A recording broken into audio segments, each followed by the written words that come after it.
Kim, Bapak Ibu, saudara-saudara dan saudari, baik yang mengikuti ibadah secara online dari tempat masing-masing maupun beberapa petugas yang hadir di gereja ini.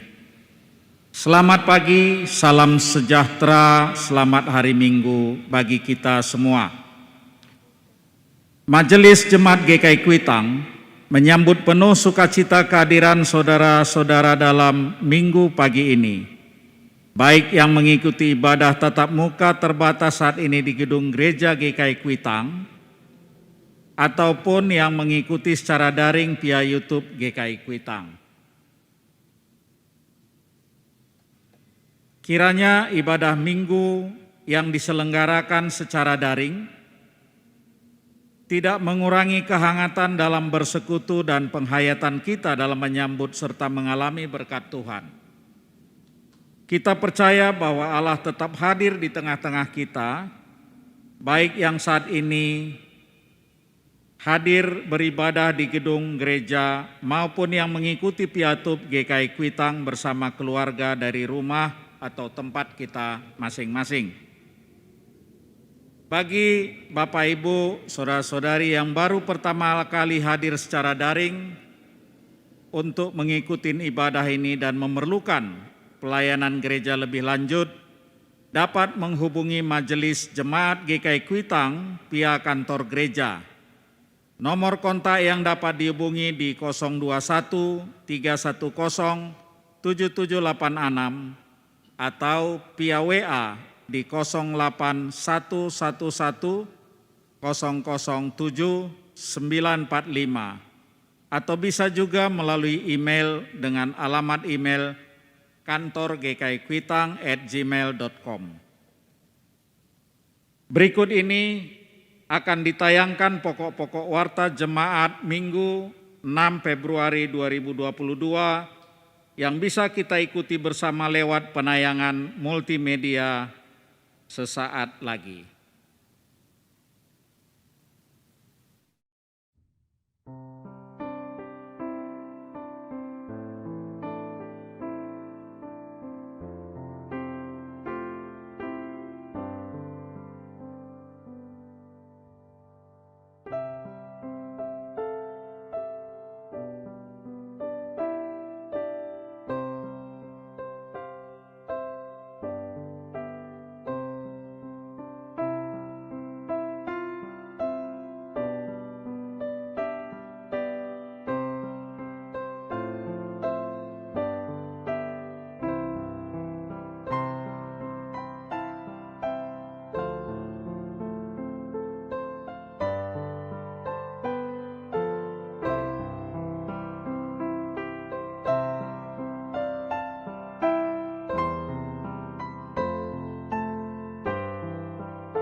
Saudaraku, lilin Kristus telah dinyalakan.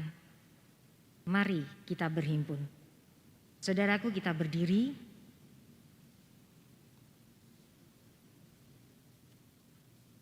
Pujilah Tuhan, hai jiwaku. Pujilah namanya yang kudus, hai segenap batinku. Pujilah Tuhan, hai jiwaku, dan janganlah lupakan segala kebaikannya. Demikian yang disampaikan oleh pemazmur. Oleh karena itu, mari kita memuji Dia dengan sukacita. Kami puji dengan riang.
Saudaraku, ibadah hari Minggu ini terjadi karena pertolongan kita adalah di dalam nama Tuhan yang menciptakan langit dan bumi.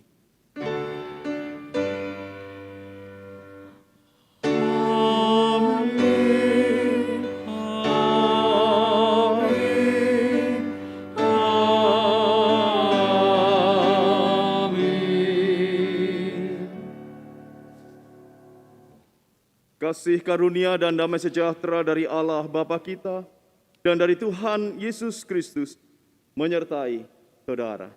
Dan menyertai saudara juga. Silakan.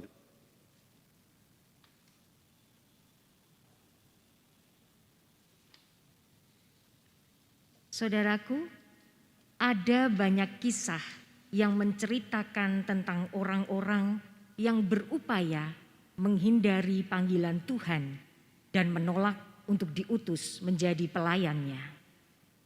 Akan tetapi dengan cara yang unik, Tuhan tetap saja bisa menemukan dan mengutus orang-orang itu untuk melayaninya.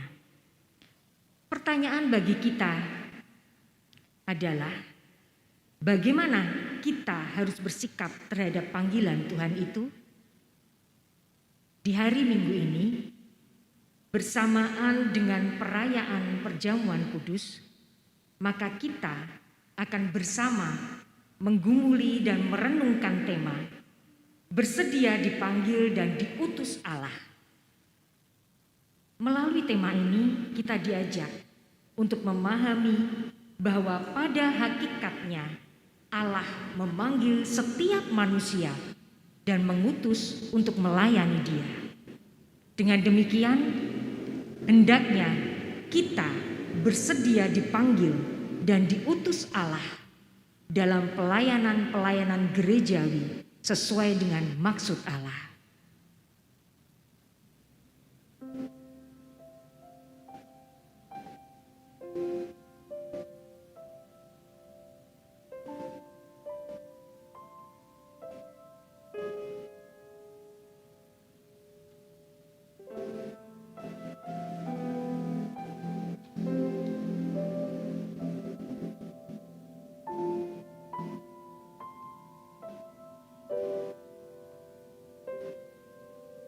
Saudaraku, mari kita mengakui dosa-dosa kita di dalam doa.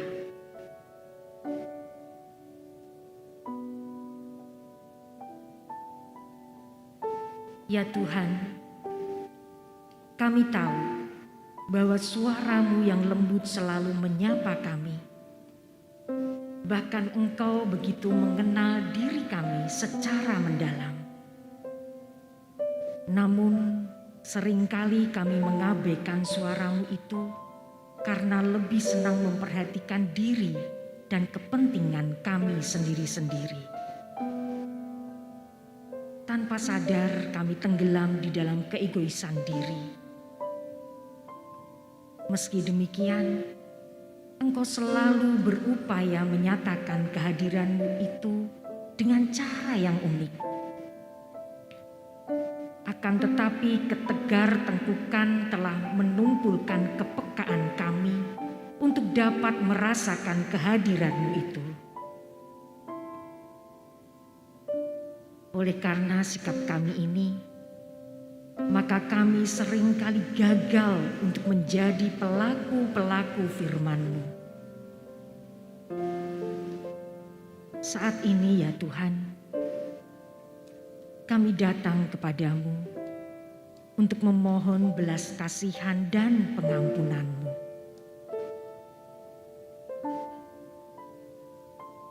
Ubahkanlah kami agar dapat menjadi utusan yang menyatakan kehadiran-Mu di muka bumi ini. Terima kasih Tuhan Yesus. Di dalam nama-Mu kami telah berdoa. Amin.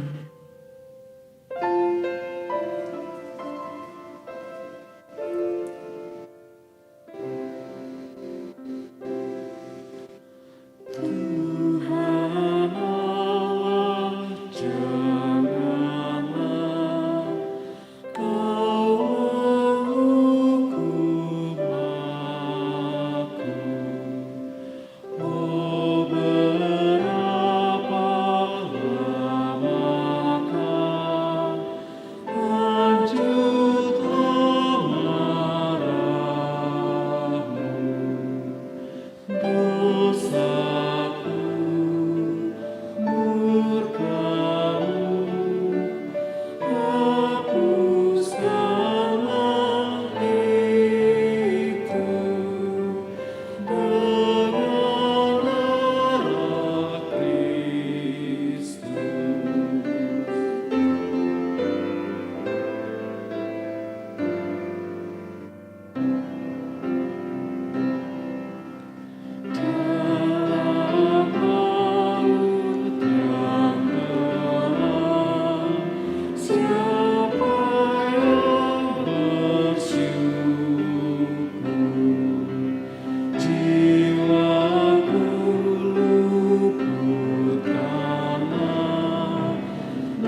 Saudaraku, bagi kita yang mengakui dosa dengan sepenuh hati, maka Allah yang setia dan adil akan mengampuni kita. Inilah penegasan Tuhan atas pengampunannya melalui kitab Mazmur 103 ayat 3-5 yang demikian. Dia yang mengampuni segala kesalahanmu, yang menyembuhkan segala penyakitmu, Dia yang menebus hidupmu dari lubang kubur, yang memahkotai engkau dengan kasih setia dan rahmat. Dia yang memuaskan hasratmu dengan kebaikan, sehingga masa mudamu menjadi baru seperti pada burung Raja Wali. Demikianlah berita anugerah dari Tuhan. Syukur kepada Allah.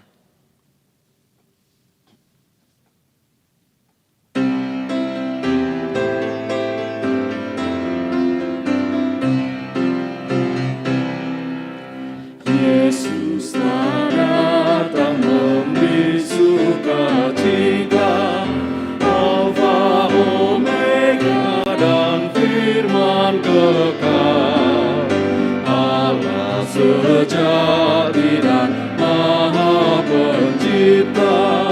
Bagai manusia kita kenal, surga dan bumi siarkan berita, Yesus telah datang memberi sukacita. Yesus telah datang terputus ikatan.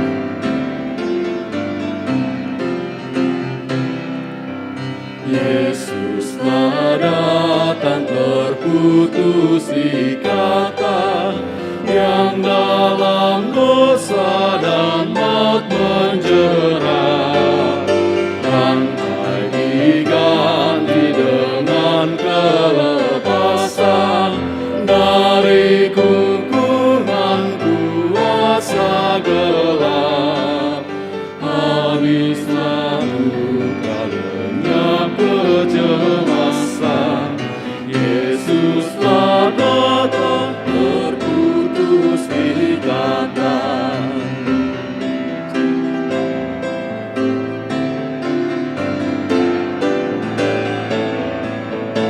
Yesus telah datang dengan berkuasa, Ia menobrak penjara teguh, benteng neraka pun porak-poranda, jalan merdeka terbuka penuh. Sudahkah kini hai iblis kau rasa, Yesus telah datang dengan berkuasa.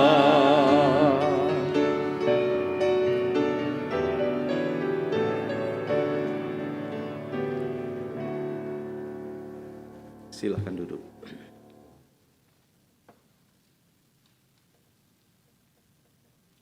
Mari saudaraku, sebelum kita memasuki pemberitaan firman Tuhan, kita berdoa. Mari kita berdoa.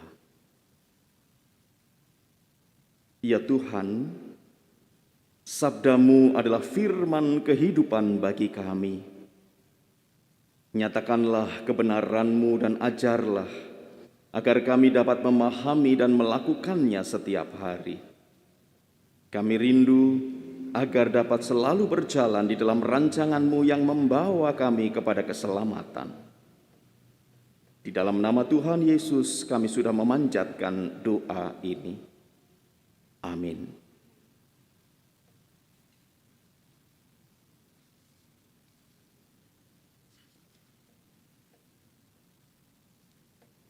Bacaan pertama diambil dari Yesaya 6 ayat 1 sampai 13.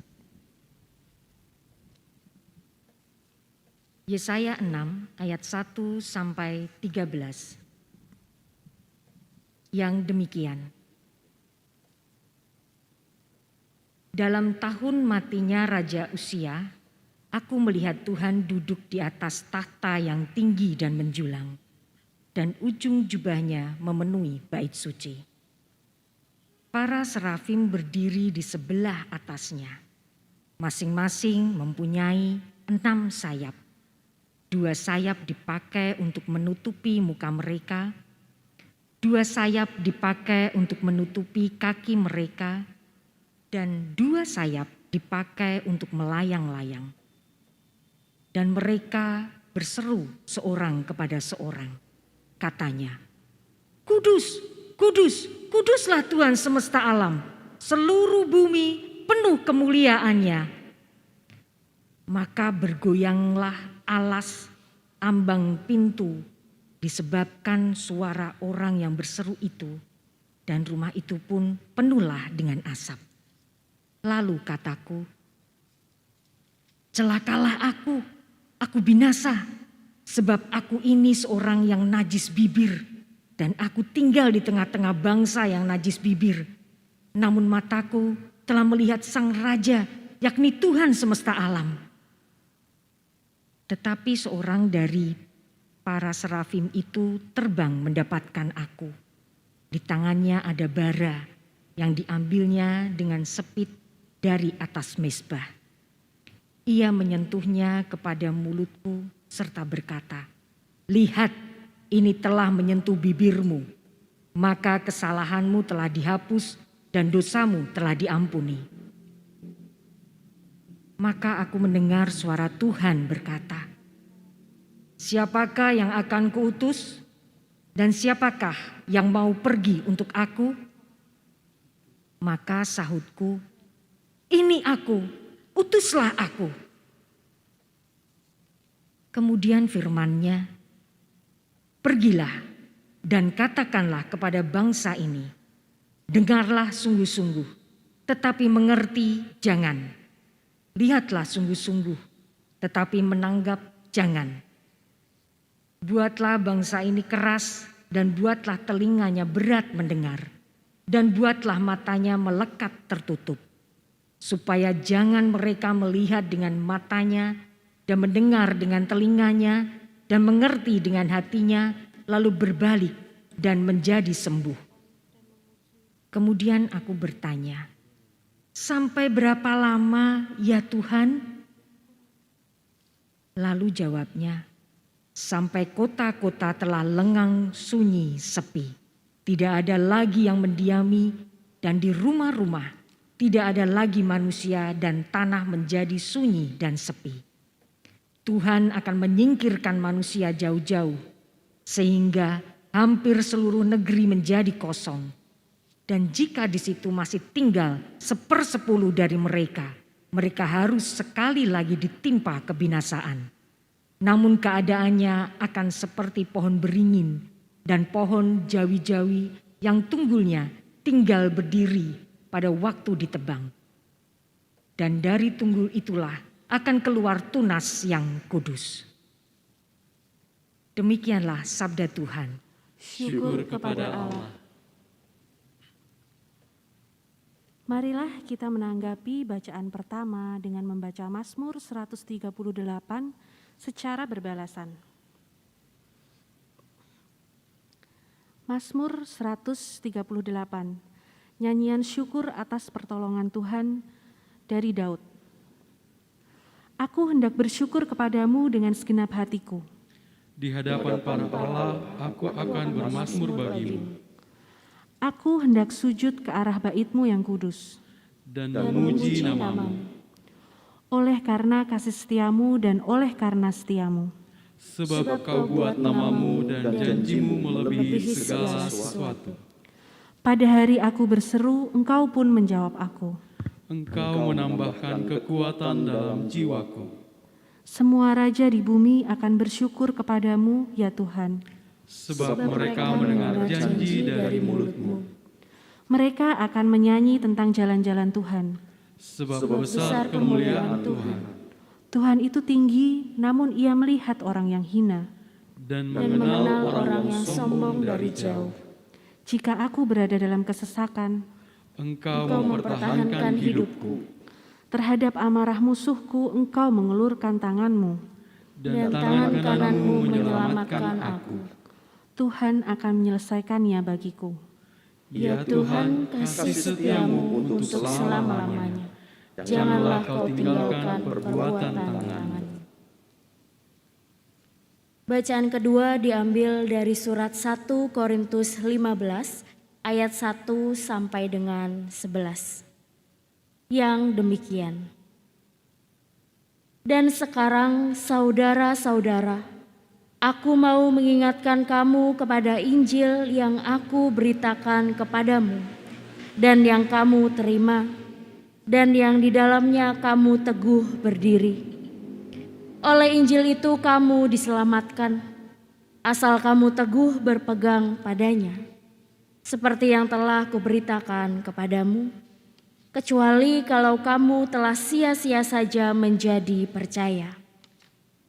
Sebab yang sangat penting telah kusampaikan kepadamu, yaitu apa yang telah kuterima sendiri, ialah bahwa Kristus telah mati karena dosa-dosa kita, sesuai dengan kitab suci, bahwa ia telah dikuburkan dan bahwa ia telah dibangkitkan pada hari yang ketiga, sesuai dengan kitab suci, bahwa ia telah menampakkan diri kepada Kefas dan kemudian kepada ke-12 muridnya. Sesudah itu ia menampakkan diri kepada lebih dari 500 saudaranya sekaligus. Kebanyakan dari mereka masih hidup sampai sekarang, tetapi beberapa di antaranya telah meninggal. Selanjutnya ia menampakkan diri kepada Yakobus, kemudian kepada semua rasul. Dan yang paling akhir dari semuanya, ia menampakkan diri juga kepadaku, sama seperti kepada anak yang lahir sebelum waktunya. Karena aku adalah yang paling hina dari semua rasul, bahkan tidak layak disebut rasul, sebab aku telah menganiaya jemaat Allah. Tetapi karena kasih karunia Allah, aku ada sebagaimana aku ada sekarang. Dan kasih karunia yang dianugerahkannya kepadaku tidak sia-sia. Sebaliknya, aku telah bekerja lebih keras daripada mereka semua. Tetapi bukannya aku, melainkan kasih karunia Allah yang menyertai aku. Sebab itu, baik aku maupun mereka, demikianlah kami mengajar dan demikianlah kamu menjadi percaya. Demikianlah sabda Tuhan. Syukur kepada Allah. Bacaan Injil menurut kitab Injil Tuhan Yesus Kristus menurut Lukas 5 ayat 1 sampai 11. Yang demikian. Pada suatu kali, Yesus berdiri di pantai danau Genesaret, sedang orang banyak mengerumuni dia hendak mendengarkan firman Allah. Ia melihat dua perahu di tepi pantai. Nelayan-nelayannya telah turun dan sedang membasuh jalannya. Ia naik ke dalam salah satu perahu itu, yaitu perahu Simon, dan menyuruh dia supaya menolakkan perahunya sedikit jauh dari pantai. Lalu ia duduk dan mengajar orang banyak dari atas perahu. Setelah selesai berbicara, ia berkata kepada Simon, "Bertolaklah ke tempat yang dalam dan tebarkanlah jalamu untuk menangkap ikan." Simon menjawab, "Guru, telah sepanjang malam kami bekerja keras dan kami tidak menangkap apa-apa. Tetapi karena Engkau menyuruhnya, aku akan menebarkan jala juga." Dan setelah mereka melakukannya, mereka menangkap sejumlah besar ikan sehingga jala mereka mulai koyak. Lalu mereka memberi isyarat kepada teman-temannya di perahu yang lain supaya mereka datang membantunya. Dan mereka itu datang, lalu mereka bersama-sama mengisi kedua perahu itu dengan ikan hingga hampir tenggelam. Ketika Simon Petrus melihat hal itu, ia pun tersungkur di depan Yesus dan berkata, "Tuhan, pergilah daripadaku, karena aku ini seorang berdosa."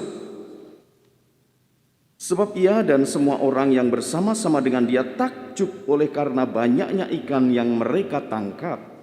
Demikian juga Yakobus dan Yohanes, anak-anak Zebedius yang menjadi teman Simon. Kata Yesus kepada Simon, "Janganlah takut. Mulai dari sekarang engkau akan menjadi penjala manusia." Dan sesudah mereka menghela perahu-perahunya ke darat, mereka pun meninggalkan segala sesuatu lalu mengikut Yesus. Demikianlah Injil Tuhan Yesus Kristus. Yang berbahagia adalah mereka yang mendengarkan firman Allah dan memeliharanya dalam hidup sehari-hari. Haleluya.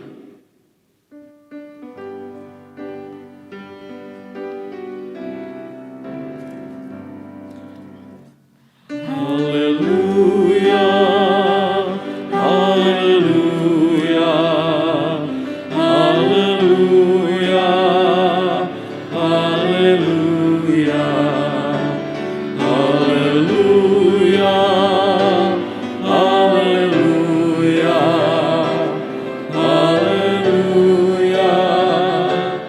haleluya.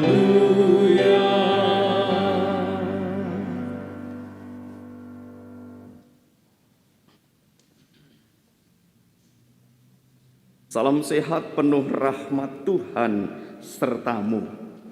Saudaraku yang dikasihi oleh Tuhan Yesus Kristus, kita berjumpa lagi dalam ibadah daring GKI Kuitang.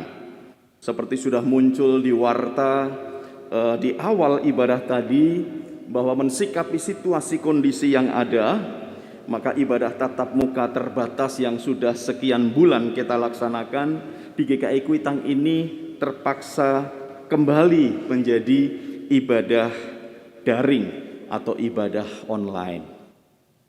Tentu Majelis Jemaat memohon maaf atas ketidaknyamanan ini, tetapi terpaksa itu dilakukan karena situasi pandemi yang akhir-akhir ini memang agak memburuk sedikit. Tentu kita berharap situasi ini tidak terlalu lama terjadi. Saudaraku yang dikasihi oleh Tuhan Yesus Kristus, bersama-sama di hari Minggu ini kita menggumuli tema bersedia dipanggil dan diutus Allah. Saudaraku, berbicara tentang dipanggil dan diutus, itu mesti berawal dari kesediaan untuk mendengar. Bagaimana tahu kalau dirinya diutus kalau dia tidak mendengarkan?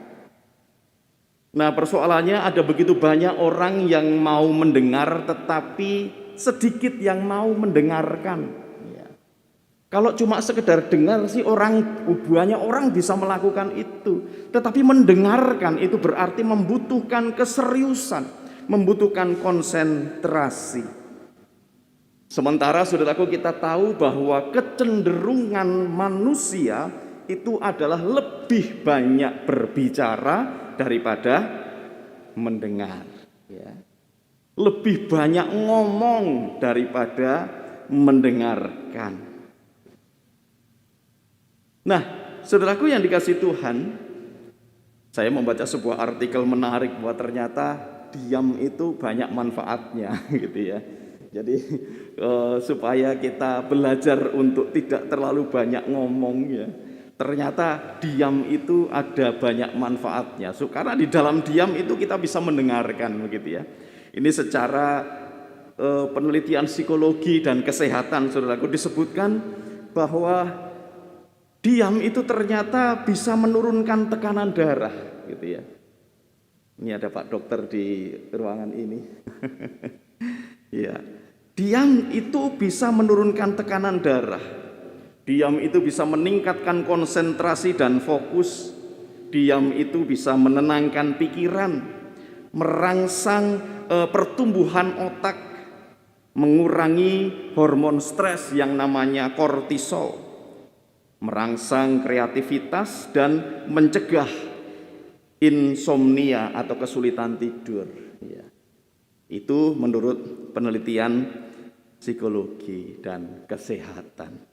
Tetapi kembali kepada kecenderungan orang yang ternyata lebih banyak ngomong daripada diam, saudaraku.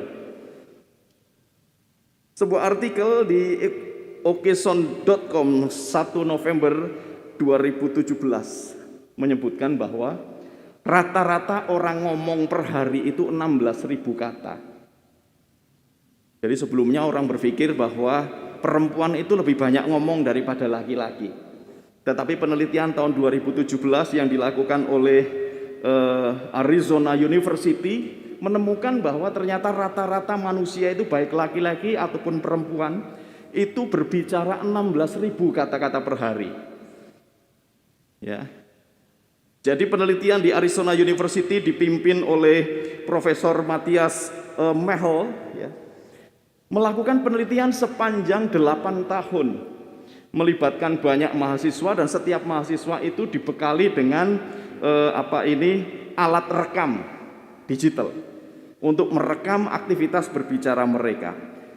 Dan setelah 8 tahun ditemukan, saudaraku, bahwa perempuan itu berbicara sebanyak 16.215 kata per hari. Dan materi pembicaraan yang paling banyak adalah terkait dengan relasi. Relasi dengan temannya, relasi dengan kekasihnya, relasi dengan keluarga, dan lain sebagainya. Sementara laki-laki berbicara 15.669 kata per hari. Jadi bedanya tidak terlalu signifikan, ya. Dan materi yang dibicarakan itu seringkali berbicara tentang teknologi dan olahraga. Ya. Ini yang dibicarakan. Nah, tetapi yang menjadi menarik, saudaraku, dari 8 tahun penelitian ini ditemukan orang yang terbanyak berbicara itu ternyata bisa mencapai 47.000 kata-kata dalam satu hari. Ini orang yang paling banyak ngomong. Dan Anda tahu siapa? Kira-kira laki-laki atau perempuan?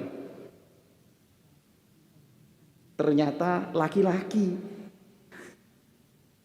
Dan orang yang paling sedikit berbicara dari penelitian itu hanya 700 kata per hari.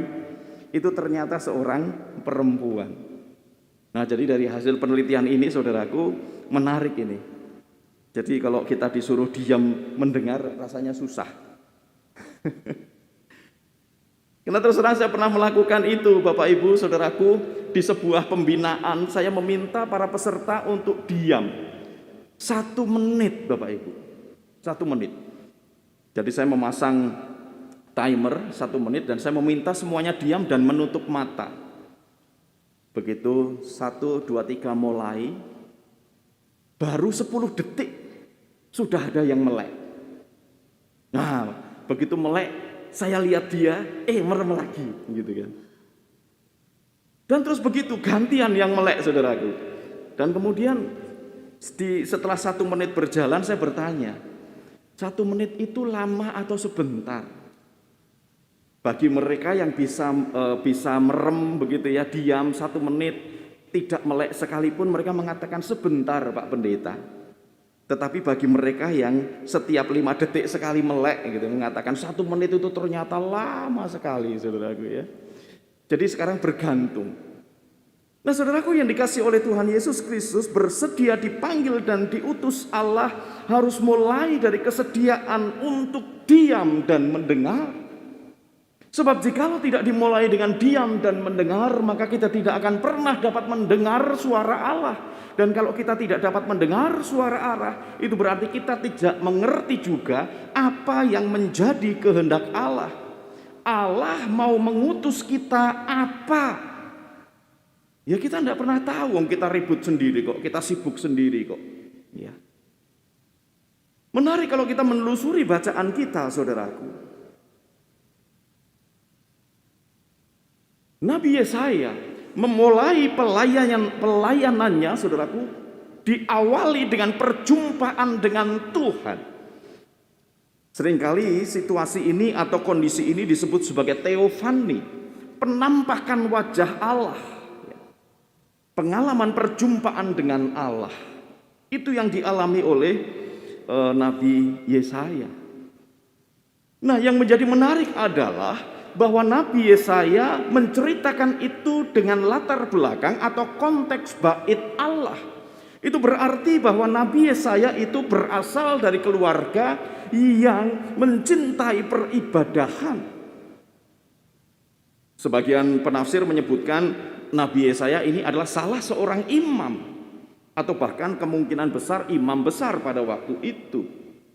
Tetapi yang pasti bahwa Nabi Yesaya adalah orang yang rajin atau orang yang memiliki akses untuk bisa beribadah di bait Allah itu.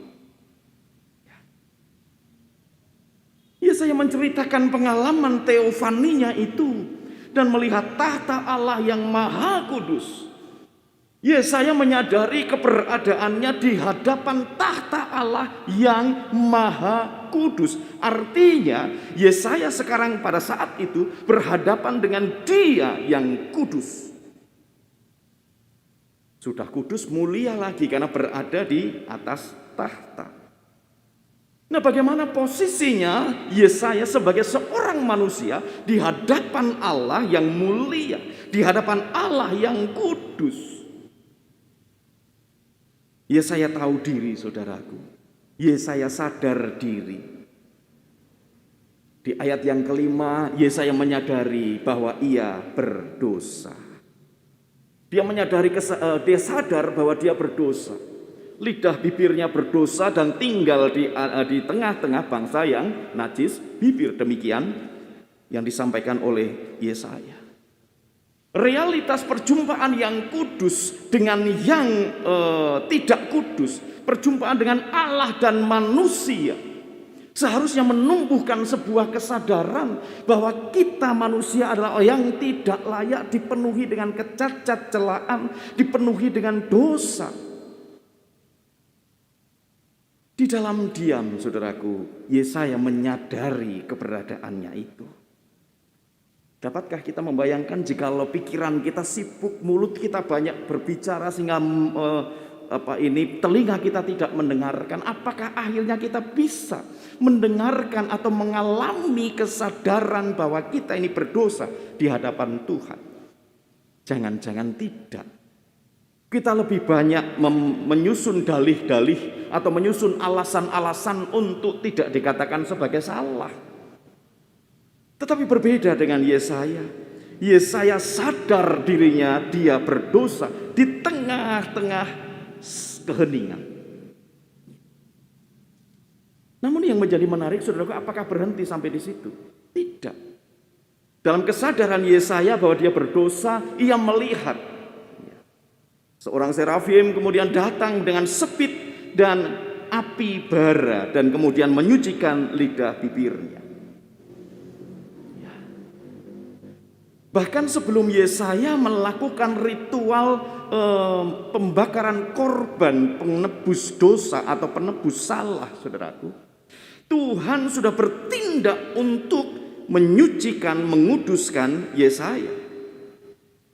Dari sini bukankah kita melihat bahwa yang namanya kasih karunia itu selalu mendahului perbuatan baik dari seseorang?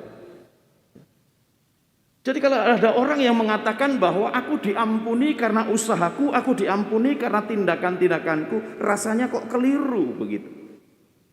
Karena dari apa yang kita baca dalam Yesaya ini, saudaraku, jelas sekali. Tindakan kasih karunia Allah itu mendahului perbuatan baik seseorang. Sebelum Yesaya keluar dari bait Allah loh. Bahkan Yesaya setelah menyadari kesalahannya, menyadari dosanya, saat itu juga Tuhan mengampuni Yesaya. Simbolnya adalah lidah bibir Yesaya kemudian disucikan dengan bara api dari atas mezbah. Lihat, ini telah menyentuh bibirmu, maka kesalahanmu telah dihapus dan dosamu telah diampuni. Bukan karena kuat gagah Yesaya, bukan karena prestasi Yesaya, bukan, tetapi hanya karena kasih karunia. Nah, kemudian setelah Yesaya mengalami kasih karunia itulah saudaraku,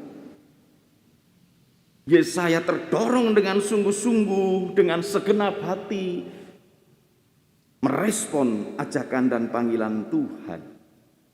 Ya. Ini aku, utuslah aku.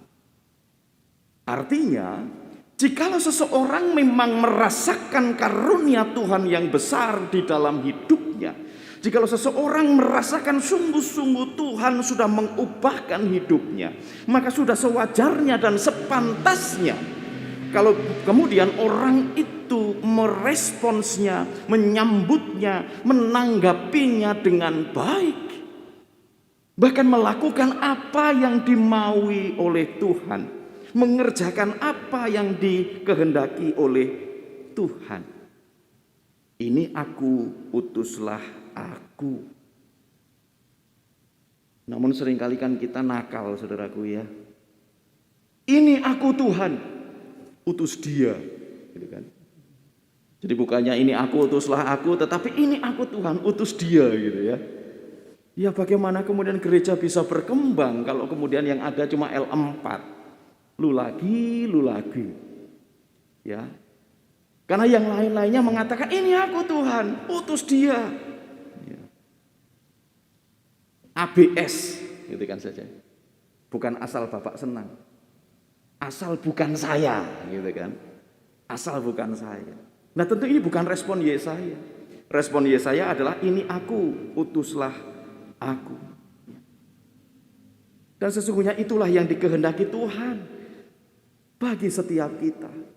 Karena kasih karunia Tuhan itu enggak pernah putus-putusnya untuk kita. Kasih karunia Tuhan itu tidak pernah absen dalam kehidupan kita. Saya tidak pernah lelah mengatakan bahwa salah satu berkat yang Tuhan berikan kepada kita, tetapi kadangkala kita lupa untuk mensyukurinya adalah nafas kehidupan. Dalam satu kali pertemuan saya bertanya, apakah saudara ketika bangun pagi kemudian berdoa untuk nafas Anda? Kebanyakan mengatakan tidak. Karena otomatis begitu saudaraku ya, otomatis. Baru kerasa setelah pandemi, gitu. Orang pada cari oksigen begitu kan. Baru ngerti pentingnya nafas saudaraku.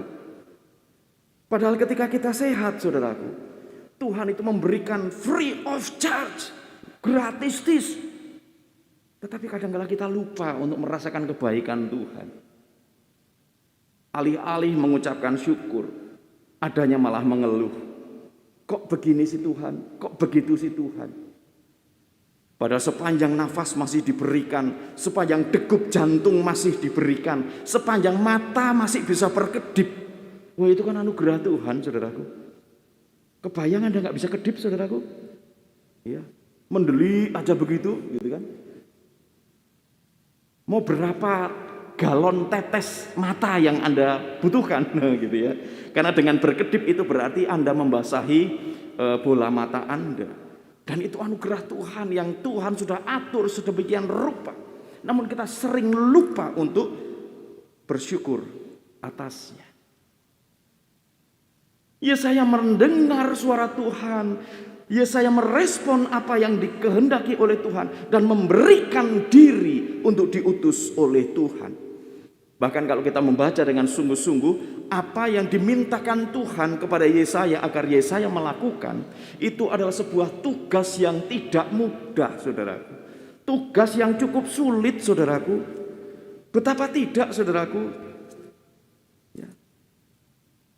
Tuhan mengatakan begini, pergilah dan katakanlah kepada bangsa ini, dengarlah sungguh-sungguh tetapi mengerti jangan. Lihatlah sungguh-sungguh tetapi menanggap jangan. Jadi diajarin bangsa ini supaya mengerti tetapi jangan ngerti gitu loh. Disuruh paham tapi jangan ngerti. Kemudian ayat 10, buatlah hati bangsa ini keras dan buatlah telinganya berat mendengar dan buatlah matanya melekat tertutup supaya jangan mereka melihat dengan matanya dan mendengar dengan telinganya dan mengerti dengan hatinya lalu berbalik dan menjadi sembuh. Pertanyaannya, apa maksud perintah Tuhan ini, saudaraku? Kan sudah gagah, saudaraku ya. Ini aku Tuhan, utus aku. Begitu dikasih dikasih tugas, jeder, abote ra nemen gitu, saudaraku ya. Beratnya luar biasa tugas itu, saudaraku. Dengan kata lain Tuhan mau mengatakan, Yesaya, engkau aku utus ke dalam bangsa yang mereka tidak mau mendengar. Diutus ke sebuah bangsa yang mereka tegar tengkuk berlapis baja. Jadi mungkin kalau kamu berbicara itu dicuekin. Kalau kamu itu menyampaikan kebenaran Tuhan, mungkin orang lain akan mencibir. Tetapi aku meminta kamu untuk masuk ke kalangan orang itu dan menyampaikan kebenaran Tuhan. Apakah direspon dengan baik atau tidak direspon sekalipun, kamu tetap harus melakukan kehendak Tuhan. Dan ini saudaraku yang dimintakan Tuhan atas diri kita. Di tengah-tengah situasi zaman yang semakin hari semakin edan, kita diminta untuk tetap waras. Di tengah-tengah zaman yang semakin tidak karu-karuan, kita tetap diminta oleh Tuhan untuk melakukan kehendak Tuhan. Sepertinya mudah, sepertinya gampang, tetapi ketika kita betul-betul melakukan itu, ternyata itu sebuah tantangan tersendiri. Tetapi seperti halnya Yesaya, ketika Yesaya bersedia untuk diutus oleh Tuhan, maka Tuhan mencurahkan rohnya untuk menuntun dan menyertai Yesaya. Sehingga seberat apapun tugas yang diemban oleh Yesaya, seberat apapun tugas yang hendak dilakukan Yesaya, Yesaya dapat mengerjakan itu karena memang bukan kekuatan Yesaya, melainkan karena kuasa Tuhan sendiri. Saudaraku yang dikasihi oleh Tuhan Yesus Kristus, betul, pengalaman merasakan kasih karunia Tuhan di dalam kehidupan kita melahirkan respon untuk diutus, melahirkan tanggapan kita yang positif untuk sedia diutus. Sehingga kalau ada orang yang selalu merasakan kebaikan Tuhan tetapi tidak sedia untuk diutus, tidak sedia melakukan kehendak Tuhan, tidak sedia melakukan firman Tuhan di dalam hidupnya, ini kan orang dablek, saudaraku ya. Mau yang baik, tetapi ketika harus melakukan, maunya menerima yang baik, tetapi ketika harus merespon dengan bekerja untuk Tuhan, dia tidak mau. Ya. Jangan-jangan nanti di akhir ketika kedatangan Kristus yang kedua, jangan-jangan Tuhan akan mengatakan, sorry, gue kagak kenal lu, gitu kan, saudara. Kan berbahaya itu. Seperti halnya kita membaca dalam kisah Injil yang disampaikan oleh Lukas tadi, saudaraku. Simon Petrus, juga ada Yohanes, Yakobus, ada bersama-sama dengan mereka. Mereka melihat sendiri ketuhanan Yesus itu di atas perahu. Mereka nelayan profesional, mereka nelayan yang berpengalaman. Semalam-malaman mereka mencari ikan dan tidak mendapatkan ikan. Dan kemudian Tuhan Yesus meminta agak ke tengah dan ke tempat yang lebih dalam. Bertolaklah ke tempat yang dalam, kemudian tebarkanlah jalamu. Simon Petrus dan teman-temannya tentu tahu, saudaraku, reputasi Tuhan Yesus sebagai seorang pengajar yang baik. Tetapi bukan sebagai ahli perikanan. Simon Petrus tahu bahwa Tuhan Yesus adalah pengajar, penginjil yang baik, tetapi bukan ahli perikanan, saudaraku, bukan. Makanya Simon mengatakan, semalam-malaman kami cari ikan tetapi tidak ada. Tetapi kemudian karena Petrus mendengar suara Tuhan dengan sungguh-sungguh, bertolaklah ke tempat yang dalam dan tebarkan jalamu, maka Petrus merespon itu dengan baik. Dia menebarkan jala dan luar biasa, mujizat terjadi. 2 perahu hampir tenggelam gara-gara ikan yang ditangkap itu begitu banyaknya. Dan bagaimana respon Simon Petrus, saudaraku? di ayat yang ke-8 Lukas pasal yang ke-5. Simon Petrus tersungkur di depan kaki Tuhan Yesus sambil berkata, Tuhan, bukan guru ya. Simon Petrus sudah melihat Yesus sebagai Tuhan, makanya dia menyatakan, Tuhan, pergilah daripadaku karena aku ini seorang berdosa. Bukankah ini mirip dengan kisah Yesaya tadi, saudaraku? Berhadapan dengan yang kudus, berhadapan dengan Dia yang memiliki tahta surgawi, kita bukan apa-apa, kita bukan siapa-siapa. Tetapi kita hanyalah orang yang berdosa, yang tidak layak. Itulah yang diakui oleh Petrus. Pergilah, karena aku ini seorang berdosa. Tetapi sekali lagi saudaraku, kasih karunia Tuhan lebih cepat daripada perbuatan kebaikan seseorang. Ya. Tuhan Yesus segera mengatakan, jangan takut. Mulai dari sekarang engkau akan menjala manusia. Dengan kata lain, jangan takut Simon. Aku mengampuni kamu dan sekarang engkau aku utus. Dan bukankah itu sesungguhnya adalah kisah panggilan kita masing-masing, saudaraku, Anda dan saya. Setiap kita merasakan kebaikan Tuhan, setiap kita merasakan betapa Tuhan mengasihi kita. Dan di saat yang sama kemudian Tuhan mengatakan, pergilah dan lakukan kehendakku. Peliharalah firman-Ku setiap hari. Lakukan yang baik dalam kehidupanmu. Bukankah itu yang dikehendaki Tuhan? Karena pada hakikatnya setiap umat percaya dipanggil oleh Tuhan Yesus untuk menjadi para utusan Tuhan. Para utusan Tuhan yang mengkomunikasikan kasih Allah yang menyelamatkan. Sehingga umat manusia di setiap tempat dan waktu juga mengalami pembaruan hidup yang menyeluruh. Melalui diri Anda dan saya, Tuhan mau agar orang-orang lain yang belum mengerti apa artinya kasih itu dapat merasakan kasih. Agar orang-orang lain yang belum mengerti apa artinya keselamatan dan damai sejahtera di dalam Tuhan dapat merasakan itu di dalam diri kita.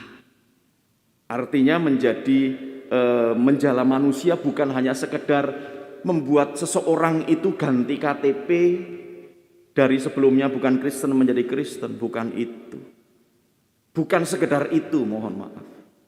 Tetapi menjadikan bagaimana orang itu betul-betul mengalami perjumpaan dengan Tuhan.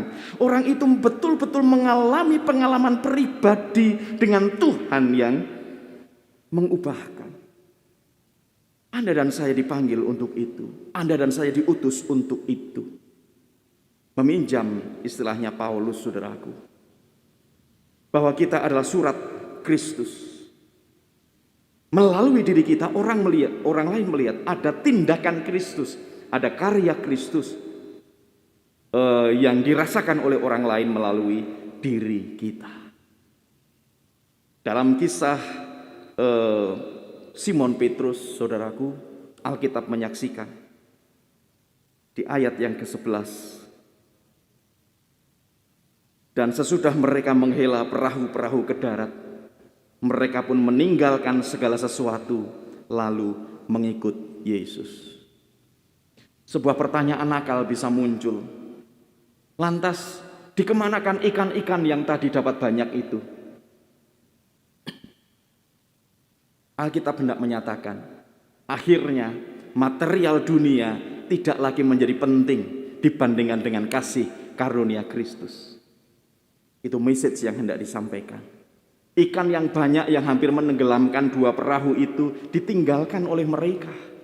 Mungkin diberikan kepada orang-orang lain yang pada saat itu mendengarkan pengajaran Yesus di tepi danau. Atau bagaimana? Alkitab tidak menceritakan itu. Tetapi ketika coba kita terapkan di dalam diri kita, kita sudah mendapatkan kasih karunia yang begitu besar dari Tuhan. Maka kita merespon kasih karunia Tuhan itu dengan meninggalkan segala sesuatu dan mengikuti Kristus. Pertanyaannya, apakah harus menjadi miskin secara materi untuk bisa melayani Tuhan? Tentu tidak. Yang lebih penting adalah miskin di hadapan Tuhan. Kita merasa tidak layak, kita merasa tidak mampu, kita merasa sangat terbatas. Tetapi dengan demikian Tuhan akan membuat kita layak. Tuhan akan menjadikan kita menjadi berkat bagi orang-orang lain. Saudaraku yang dikasihi Tuhan, perjamuan kudus hari ini yang hendak kita rayakan bersama-sama juga mengingatkan bahwa kasih karunia Kristus itu sudah sungguh-sungguh benar dinyatakan kepada kita. Oleh karena itu, perjamuan kudus menjadi tanda kehadiran Tuhan secara roh yang menyegarkan iman percaya kita, supaya kita mampu menegakkan kepala, melanjutkan langkah, khususnya di tengah-tengah situasi pandemi yang belum usai ini, saudaraku. Mungkin masih banyak tantangan, mungkin masih banyak persoalan di depan sana. Tetapi ketika kita sungguh-sungguh berjalan bersama dengan Tuhan Yesus, yakin dan percayalah, jalan keluar akan dibukakan oleh Tuhan. Maka diam, duduk, dan dengarkanlah suara Tuhan. Saat ini mungkin kita tidak bersama-sama ada di gereja. Tetapi ketika Anda bersekutu bersama dengan keluarga Anda, duduk, diam, dan dengarkan suara Tuhan. Rasakan kehadirannya, rasakan persekutuan yang hangat bersama dengan keluarga Anda. Disitulah Anda akan merasakan nikmat karunia Tuhan yang dilimpahkan. Dengan demikian kita mampu mendengarkan suara Tuhan dan tahu Tuhan menghendaki apa. Dimanapun Anda berada, nyatakan Kristus. Dimanapun Tuhan mengutus Anda, nyatakanlah damai sejahtera Tuhan. Dan dimanapun Tuhan menghendaki Anda diutus, maka beranilah untuk mengatakan, ini aku, utuslah aku. Selamat berjuang, saudaraku. Tuhan Yesus memberkati. Amin. Saat teduh bagi kita.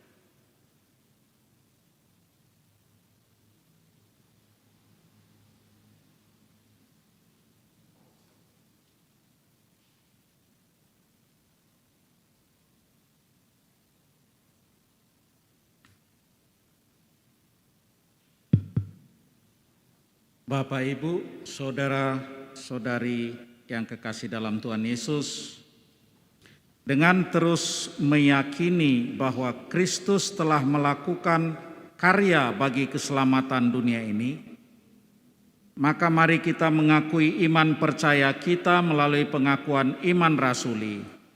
Kita mengucapkan bersama-sama, aku percaya kepada Allah, Bapa yang Maha Kuasa, Khalik langit dan bumi, dan kepada Yesus Kristus, Anaknya yang tunggal Tuhan kita, yang dikandung dari Roh Kudus, lahir dari anak darah Maria, yang menderita sengsara di bawah pemerintahan Pontius Pilatus, disalibkan, mati dan dikuburkan, turun ke dalam kerajaan maut. Pada hari yang ketiga, bangkit pula dari antara orang mati, naik ke sorga, duduk di sebelah kanan Allah, Bapa yang Maha Kuasa.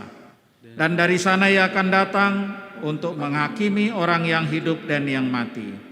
Aku percaya kepada Roh Kudus, gereja yang kudus dan am, persekutuan orang kudus, pengampunan dosa, kebangkitan orang mati, dan hidup yang kekal. Amin.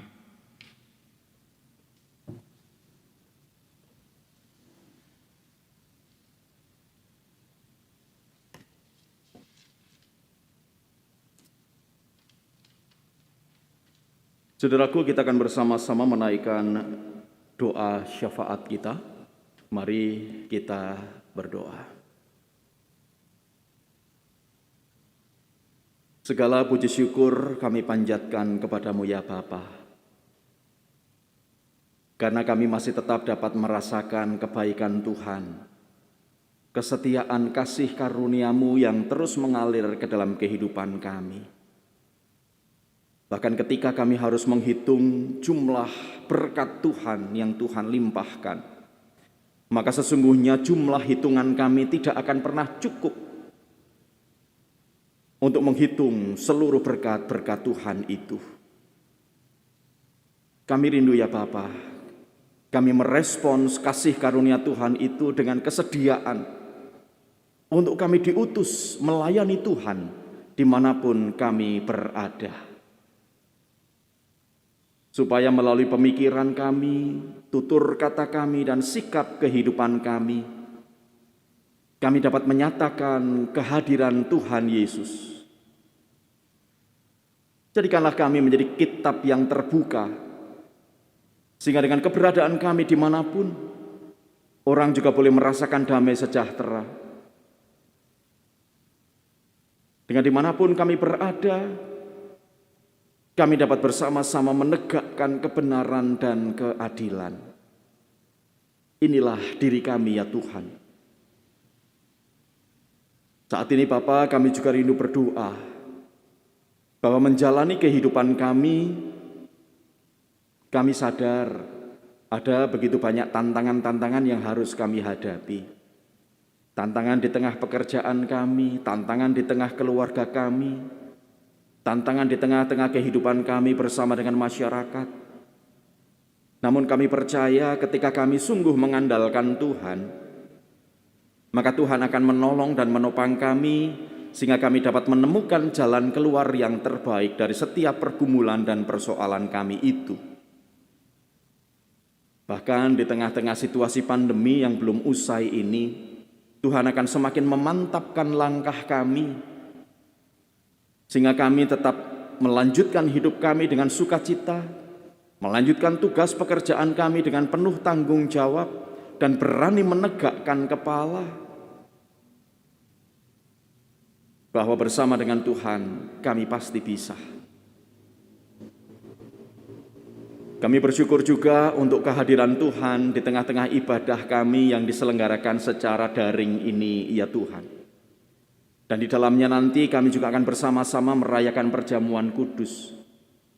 Kiranya setiap kami boleh dilayakkan oleh Tuhan, supaya ketika kami ikut ambil bagian dalam perayaan perjamuan kudus itu, kami tidak berdosa terhadap tubuh dan darah Kristus. Kami percaya bahwa Roh Kudus akan menjadi tanda kehadiran Tuhan yang hadir secara roh, yang akan menyegarkan iman percaya kami, sehingga kami dapat melanjutkan kehidupan kami dengan keyakinan Tuhan bersama dengan kami. Kami mau berdoa ya Bapa bagi saudara-saudara kami yang saat ini sedang mengalami sakit penyakit. Kiranya kasih karunia Tuhan tetap hadir dan menopang mereka. Kesabaran, ketabahan akan senantiasa Tuhan tambahkan, supaya saudara-saudara kami yang sakit ini dapat melalui setiap proses yang harus dijalani demi kesempurnaan kesembuhan mereka. Juga bagi saudara-saudara kami yang terpapar virus corona varian Omikron ataupun varian yang lain, kasih karunia Tuhan terus hadir, supaya saudara-saudara kami ini dapat berpulih kembali, dapat kembali melanjutkan tugas aktivitas mereka. Di tengah situasi apapun yang kami hadapi Tuhan, kami juga percaya bahwa Tuhan akan senantiasa membuka tingkap-tingkap berkat bagi kami, sehingga ketika kami dengan sungguh-sungguh mengerjakan dan melakukan apa yang menjadi tugas tanggung jawab kami dengan mengandalkan Tuhan, maka Tuhan pun akan menolong kami. Tuhan akan memberkati setiap kami.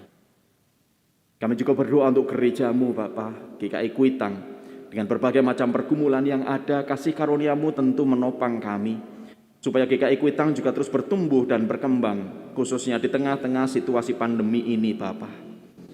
Sehingga melalui GKI Kuitang nama Tuhan boleh dimuliakan.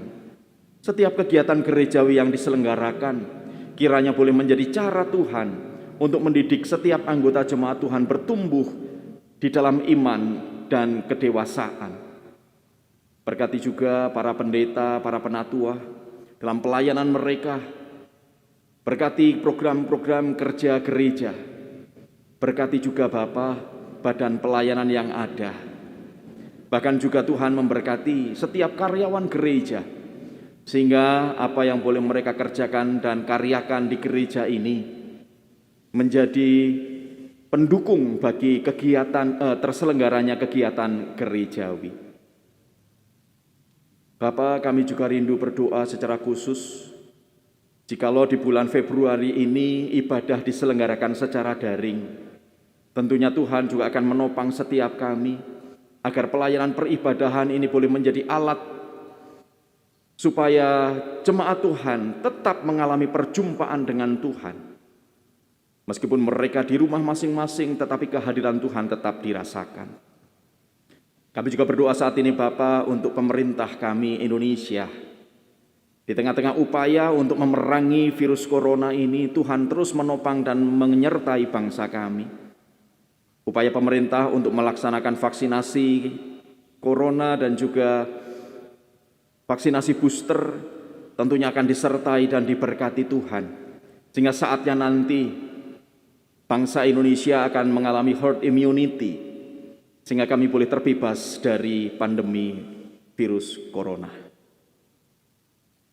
Tangan Tuhan akan menuntun para pemimpin kami, presiden, wakil presiden bersama dengan jajaran para menteri, dan juga lembaga-lembaga yang terkait untuk penanganan corona. Kasih karunia-Mu tentu hadir, karena sungguh kami percaya Tuhan mengasihi bangsa kami, Tuhan mencintai Indonesia. Terima kasih Tuhan Yesus. Kami melanjutkan kehidupan kami dengan tetap percaya bahwa Tuhan berjalan di depan kami siang dan malam untuk membawa dan menuntun kami ke air yang tenang dan rumput yang hijau. Terima kasih Tuhan Yesus. Kami naikkan doa kami di dalam nama-Mu. Amin.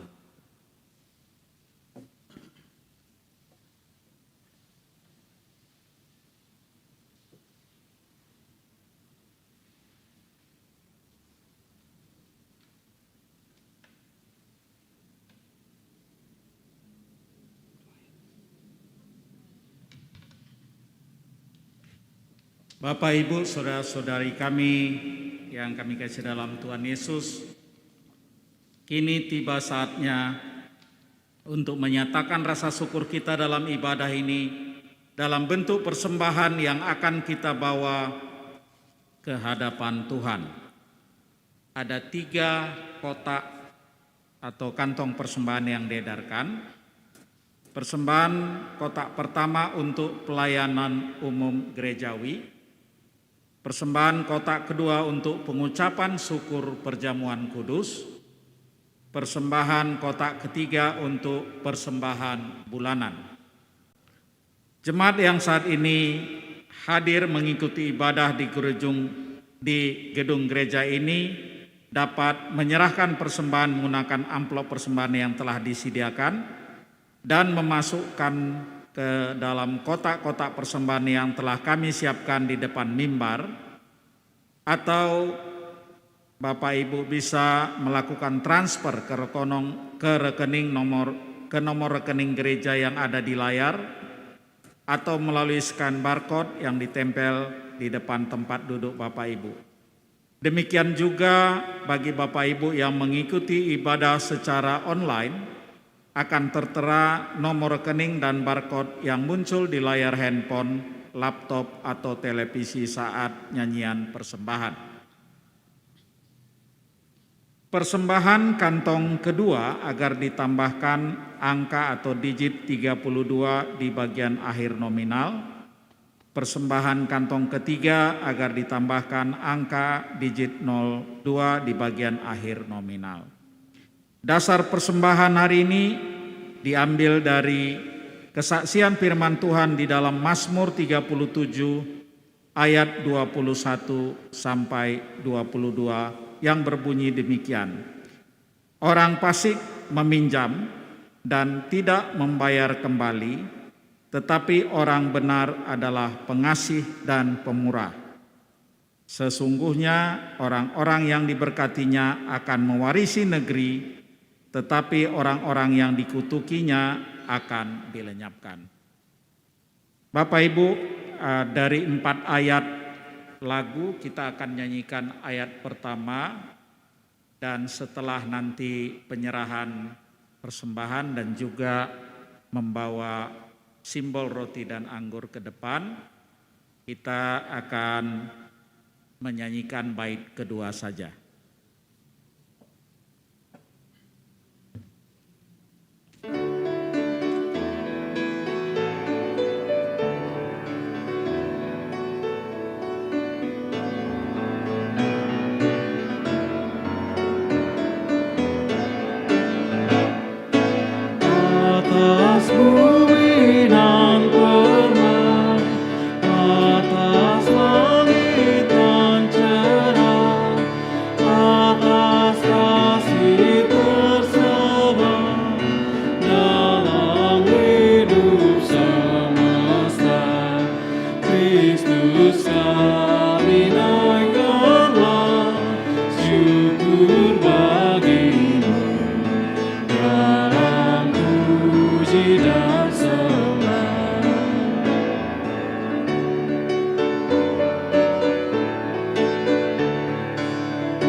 kasihi, mari kita sama-sama bangkit berdiri. Kita menyanyikan Atas tiap dunia, matahari dan peta, atasmu kita lemah, surya bintang yang terang, Kristus kami naikkan, syukur bagimu dalam puji dan sembah. Mari kita sama-sama merendahkan diri di hadapan Tuhan, kita membawa persembahan kita dalam doa.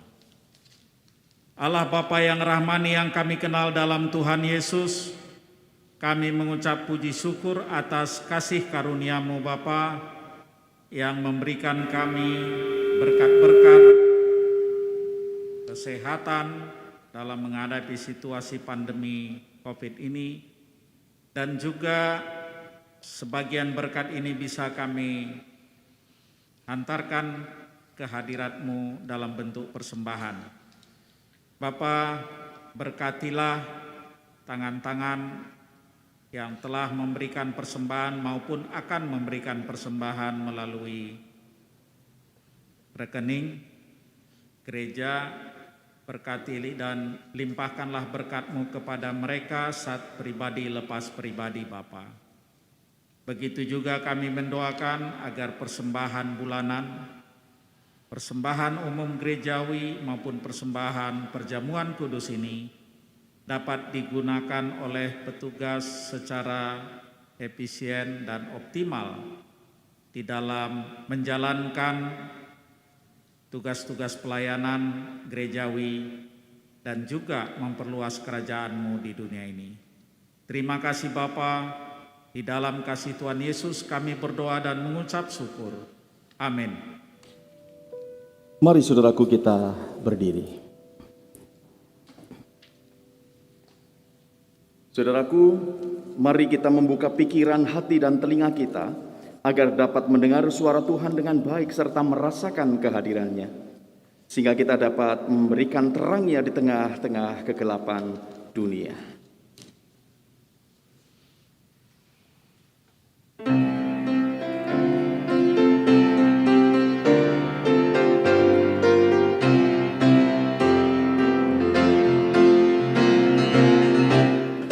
Dalam dunia yang gelap karena dosa, banyak jiwa terancam kuasa maut. Siapa yang mau menyampaikan berita agar keselamatan dari anaknya?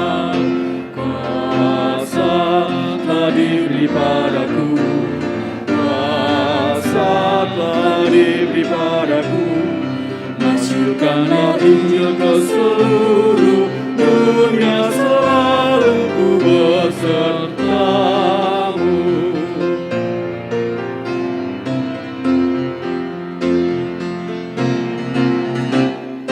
Hai lihatlah, terbuka pintu dunia, laskar Kristus, hai bangkit masuklah. Satukanlah tenagamu semua, dalam Injil Kristus pun masyurkanlah. Kuasa telah diberi padaku, kuasa telah diberi padaku. Masyurkanlah Injil ke seluruh dunia, selalu ku besertamu.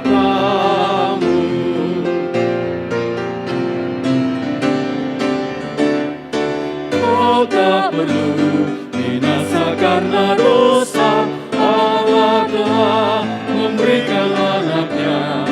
Orang benar tiadakan binasa, maka masyurkanlah Injilnya. Kuasa telah diberi padaku, kuasa telah diberi padaku. Masyurkanlah Injil ke seluruh dunia, selalu ku besertamu.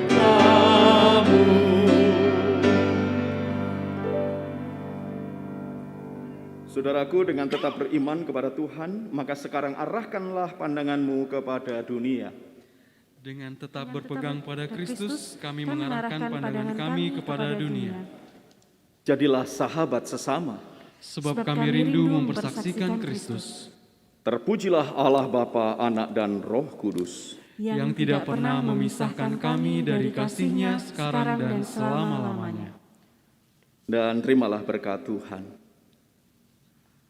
Tuhan memberkatimu, Tuhan melindungimu, Tuhan menyinari engkau dengan wajah-Nya. Tuhan memberi kasih karunia, menghadapkan wajah-Nya padamu. Tuhan memberi engkau damai sejahtera. Amin.